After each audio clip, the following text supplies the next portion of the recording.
دووەم دانیشتنی دادگا لە سەر دۆسەی گیانەدەستدانی سێوە قادر و سێ منداڵەکەی بەڕێوە چوو. لە دانیشتنەکەدا درێژا بە گوێگرتن لە شاهیدەکانی دۆسیەکە دراو.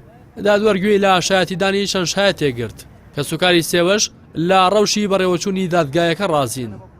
دادگا ڕێکوپێکەڕوە وەوتەی شایەتەکان وەرەگرێ و شایدێ زۆر ماماوە 4-5 بان کردووە هینی بنەماڵە و شایدەکان تر ماوە.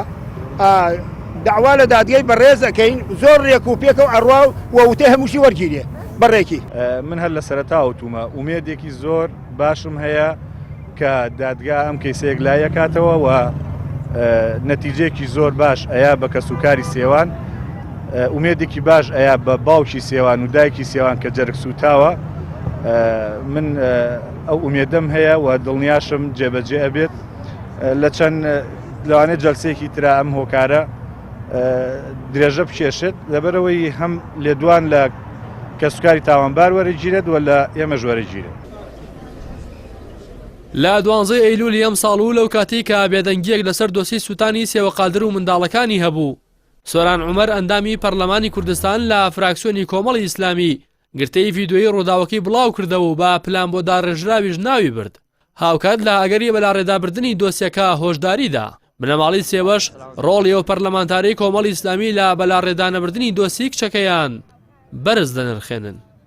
کاک سۆران ئەتوانین بڵین کاریزمای ئەم مەوزوعی ئێمە ئەم کێشەی ئێمە کاک سۆران و بە هاوکاری لەگەڵ ڕێکخراوەکانی ئافرەتان بەڕاستی ئەم کەیسەی ئێمەیان جارێکی کە زنوو کردەوە ئەتوانین بڵین بوونە هۆی جوڵانی دیسانەوە ڕای شەقام یعنی تەسیرێکی زۆری هەبوو. زۆر سوپاسێکەین لێرەوە چاوی ماچەکەین کاک سۆران ڕێزی هەیە زۆر سوپاسێکەین ئینشاڵڵا خوای گەورە سەرکەوتووی کاو ئەوە ماف بۆ خاوەن ماف بگەڕێتەوە ئینشاڵڵا.